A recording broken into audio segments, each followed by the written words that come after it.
نحمده ونستعينه ونصلي على رسوله الكريم أما بعد فأعوذ بالله من الشيطان الرجيم بسم الله الرحمن الرحيم إنا نحن نزلنا الذكر وإنا له لحافظون وقال النبي صلى الله تبارك وتعالى عليه وسلم أشراف أمتي حملة القرآن وأصحاب الليل وقال عليه الصلاة والسلام إن لله أهلين من الناس قيل ومن هم يا رسول الله قال عليه الصلاة والسلام هم أهل القرآن أهل الله وخاصته رواه البيهقي أو كما قال عليه الصلاة والسلام. قابل صد احترام علماء نظام، معزز مہمانان کرام اور عزیز طلبہ، سب سے پہلے میں اس اللہ رب العزت والجلال کا شکر گزار ہوں جس نے مجھے آج ایسے مدرسے میں قرآن کریم کی تکمیل کی مجلس میں شرکت کا موقع عنایت فرمایا، جو مدرسہ قرآن کریم جیسی عظمت اور متبرکت والی کتاب کو اس کے اصول اور ضابطوں سے پڑھانے کا ایک معیاری اپنا منفرد سلیقہ رکھتا ہے. اللہ تعالیٰ اس مدرسے کو آباد فرمائے. ثانیاً میں شکر گزار ہوں مدرسے کے ذمہ دار جناب قاری مبین صاحب دامت برکاتہم کا، جنہوں نے مجھے آپ حضرات کے روبرو لا کر کے کچھ کہنے کا موقع عنایت فرمایا. دعا ہے کہ اللہ رب العزت مجھے مختصراً کچھ صحیح اور سچی باتیں کہنے اور ہم سب کو ان پر اخلاص کے ساتھ عمل کرنے کی توفیق مرحمت فرمائے. عزیز طلبہ، یہ ہم سب جانتے ہیں کہ قرآن کریم اللہ رب العزت کی سب سے زیادہ پاکیزہ اور مقدس ترین کتاب ہے. ہم چونکہ مسلمان ہیں اس لیے ہمارا یہ عقیدہ اور یقین بھی ہے، بلکہ یوں کہیے کہ یہ ہمارے ایمان کا حصہ بھی ہے کہ قرآن کریم کا ایک ایک حرف سچا و صادق ہے. جو کوئی اس قرآن کریم کے اللہ کا کلام ہونے میں، اس کے احکام کے اللہ کی طرف سے منزل ہونے میں ذرہ برابر بھی شک اور شبہ کرے گا، متفق طور سے علماء اور محدثین اور متفکرین اور تمام دانشوران نے لکھا ہے کہ وہ آدمی دائرہ اسلام سے خارج ہے. یہ قرآن اللہ رب العزت کی وہ متبرک کتاب ہے جس کی حفاظت کی ذمہ داری خود اللہ رب العزت نے لی. آپ سب جانتے ہیں کہ خود اسی قرآن کریم میں اللہ تعالیٰ ارشاد فرماتے ہیں اِنَّا نَحْنُ نَزَّلْنَا الذِّكْرَ وَإِنَّا لَهُ لَحَافِظُونَ، کہ ہم نے قرآن کریم کو نازل کیا اور ہم ہی اس قرآن کریم کی حفاظت کرنے والے ہیں. آپ طلبہ ہیں، اس مضمون کو آسان لفظوں میں اس طریقے سے سمجھیں کہ قرآن کریم اللہ تعالیٰ جو حفاظت کرتے ہیں اس کی، وہ مسلمانوں کے سینوں کے ذریعے سے کرتے ہیں. یہ جو قرآن کریم کی حفاظت ہے کہ ہم نے اس کو کسی کور میں، کسی دستان میں، کسی کپڑے میں لپیٹا اور اس کو کسی المیرہ کے اندر محفوظ طریقے سے رکھ دیا، یہ بھی قرآن کی حفاظت ہے. لیکن یہ حفاظت ہے قرآن کی دھول اور مٹی سے، گرد و غبار سے. لیکن جس حفاظت کی ذمہ داری اللہ تعالیٰ نے لی ہے اور جس کی بات اللہ قرآن میں فرماتے ہیں، وہ حفاظت ہے اس کے الفاظ کی حفاظت، اس کے معانی اور اس کے احکام کی حفاظت، اور وہ اللہ تعالیٰ کرتے ہیں مسلمانوں کے سینوں کے ذریعے سے. کس طریقے سے کرتے ہیں؟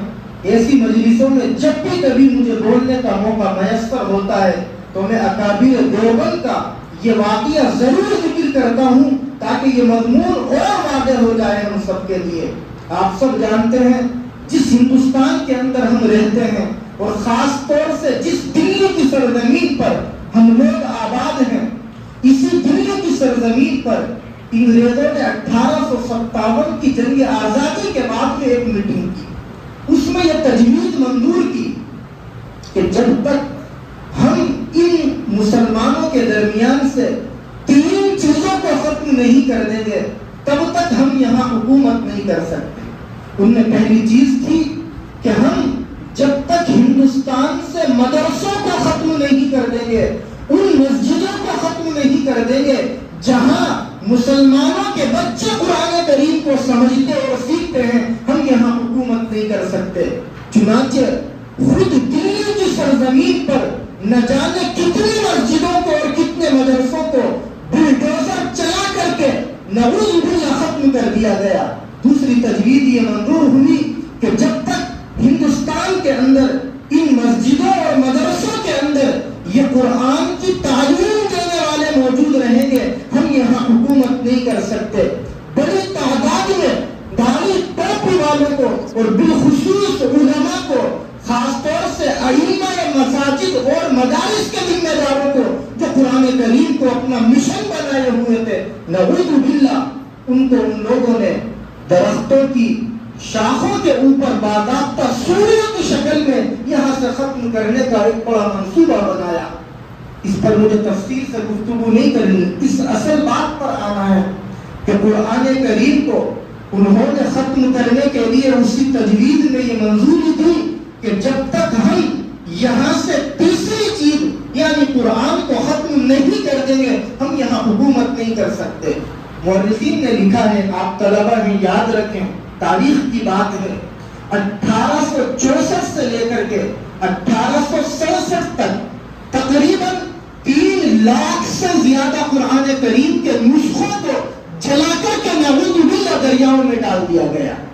اللہ جزائے خیر دے ہمارے اکابر علماء دیوبند کو، اللہ ان کی قبروں کو نور سے منور فرمائے، جنہوں نے اپنے سروں پر کفن باندھا اور میدان میں کودے اور انگریزوں کی آنکھوں میں آنکھ ڈال کر کے یہ کہا کہ تم قرآن کریم کو چھین سکتے ہو، قرآن کریم کو جلا سکتے ہو، دریاؤں میں ڈال سکتے ہو، لیکن قرآن کریم کو ہم لوگوں سے جدا نہیں کر سکتے۔ اس لیے نہیں کر سکتے کہ ہماری مسجدوں میں، ہمارے مدرسوں میں، ہمارے مکاتب میں آپ آ کر کے تو دیکھیے، معصوم سے بچے، بہت کم عمر کے بچے، مکمل 30 پاروں کے آپ کو حافظ قرآن ملیں گے۔ اب اس قصے کو جوڑیے اس آیت مبارکہ سے، جس میں اللہ فرماتے ہیں اِنَّا نَحْنُ نَزَّلْنَا الذِّكْرَ وَإِنَّا لَهُ لَحَافِظُونَ، کہ ہم نے قرآن کریم کو نازل کیا اور ہم ہی اس قرآن کریم کی حفاظت کریں گے۔ پہلی بات تو یہ ہوئی کہ قرآن کریم اللہ کی لا ریب اور لا شک کتاب ہے، اسی لیے کہ اللہ نے اس کی حفاظت کی ذمہ داری خود لی ہے، اور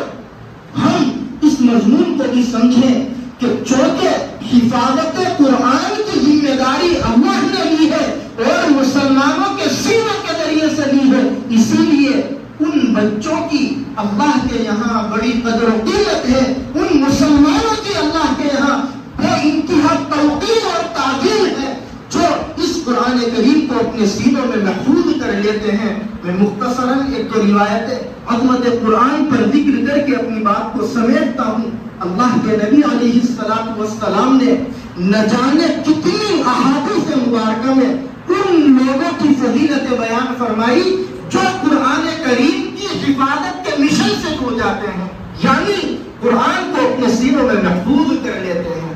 ابو داؤد شریف میں 1241 نمبر کی روایت ہے، اللہ کے نبی صلی اللہ تعالی علیہ وسلم نے ارشاد فرمایا، من حفظ القرآن وعمل بما فیہ، جس نے قرآن کریم کو یاد کیا، اور بعض روایتوں میں من قرأ القرآن کا لفظ ہے۔ توجہ سے طلبہ اس بات کو سمجھے، فرمایا اللہ کے نبی علیہ السلام نے جس نے قرآن کریم کو پڑھا، دوسرے نمبر پر فرمایا اس نے قرآن کریم کے احکام پر، اس کے تقاضوں کے اوپر عمل بھی کیا۔ کیا مطلب؟ حافظ بننے کے بعد اس نے نمازوں کی پابندی بھی کی، حافظ بننے کے بعد اس نے داڑھی نہیں کٹائی، حافظ بننے کے بعد اس نے اپنے ماں باپ کی خدمت کی، حافظ بننے کے بعد اس نے ٹخنوں سے نیچے پاجامہ نہیں لٹکایا، حافظ بننے کے بعد اس نے جتنے بھی احکام ہیں ان تمام کے اوپر عمل کیا۔ اللہ کے نبی علیہ السلام فرماتے ہیں یوم القیامہ، کل قیامت کا دن ہوگا، اربوں خربوں اور انگنت لوگوں کا وہاں جمع ہوا ہوگا۔ اللہ کے نبی یہ فرماتے ہیں اس حافظ قرآن کے، اس عامل قرآن کے ماں باپ کو اللہ تعالیٰ بلائیں گے، ان کے سروں کے اوپر ایک روشن تاج پہنائیں گے۔ وہ روشن تاج کتنی روشنی والا ہوگا؟ فرمایا اللہ کے نبی نے ضوءه احسن من ضوء الشمس فی بیوت الدنیا لو کانت فیکم۔ کیا مطلب؟ یہ سورج آپ دیکھیے گا ونڈو سے، سورج کی کرنیں وہاں پڑ رہی ہے جس کی وجہ سے اس پورے ہال کے اندر روشنی۔ آپ فرماتے ہیں کہ یہ سورج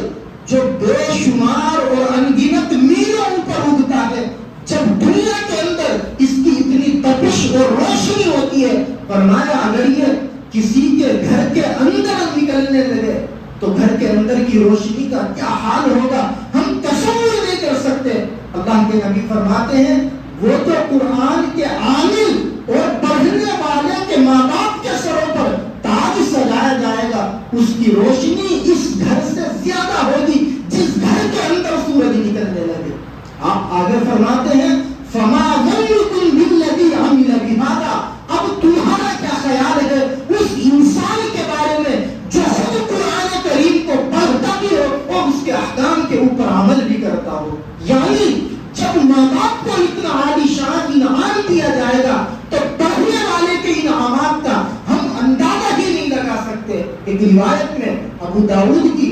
1464 نمبر کی اللہ کے نبی علیہ الصلوۃ والسلام ارشاد فرماتے ہیں یقال لحامل القرآن، کل قیامت کے دن قرآن کے حافظ سے کہہ دیا جائے گا اقرأ ورتقب ورتل کما كنت ترتل فی الدنیا، کہ اے حافظ قرآن تم قرآن کریم کو پڑھتے جاؤ اور جنت کے درجوں پر چڑھتے جاؤ، اور فرمایا ان منزلتک عند آخر آیۃ تقرأها، تیرا آخری مقام اور آخری ٹھکانہ وہ ہوگا جہاں تو قرآن کریم کی آخری آیت پر پہنچے گا۔ آپ تصور کیجئے آپ الحمد شریف سے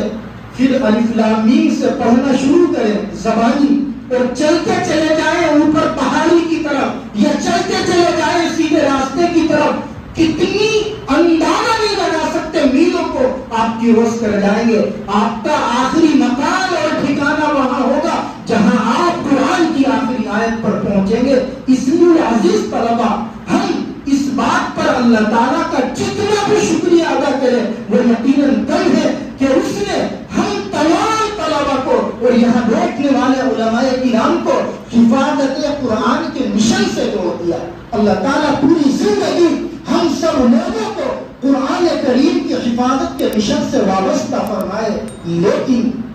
عزیز طلبہ، ہم اس مضمون کو بھی سمجھیں کہ ہم نے آج قرآن کا حفظ کرنے کے بعد خوشیاں منائی، ماں باپ کی خوشیوں میں اتنی آگے بڑھ گئے کہ بچوں کو بڑا بڑا موبائل دلوا دیا۔ اب بچے اس کے اندر فلمیں دیکھتے ہیں، گانے سنتے ہیں یا دنیا بھر کی خرافات کرتے ہیں۔ خوشیوں میں ہم نے بچے کو اتنا آگے بڑھا دیا کہ وہ بچہ قرآن کے احکام پر عمل کرنا بھول گیا، تو یہ بڑی خطرناک اور ہلاکت کی بات ہے۔ میں توجہ چاہوں گا ان والدین کی جن کے بچے قرآن کے حافظ بن جاتے ہیں کہ اللہ تعالیٰ نے یہ حافظ قرآن آپ کے گھر میں تیار کر کے ایک بہت بڑی ذمہ داری آپ کے حوالے کر دی۔ اب آپ کی بھی ذمہ داری ہے اور ان طلباء کی بھی ذمہ داری ہے کہ اس قرآن کریم کو ہمیں محفوظ رکھنا بھی ہے، یاد بھی رکھنا ہے اور اس کے احکام پر عمل بھی کرنا ہے۔ عزیز طلباء، اگر ہم حافظ بننے کے بعد قرآن کو بھول جائیں، یعنی حافظ قرآن ہے رمضان میں تراویح نہیں سنا سکتے، بلکہ ہم عام دنوں میں بھی قرآن کریم کو نہیں سنا سکتے، اس درجے اگر ہم بھول جائیں یا اس کے احکام پر عمل نہ کریں تو یہ کتنے نقصان اور خسارے کی بات ہے۔ اس مضمون کو سمیٹ کر میں بات مکمل کروں۔ اللہ کے نبی صلی اللہ علیہ وسلم پر یہ قرآن نازل ہوا۔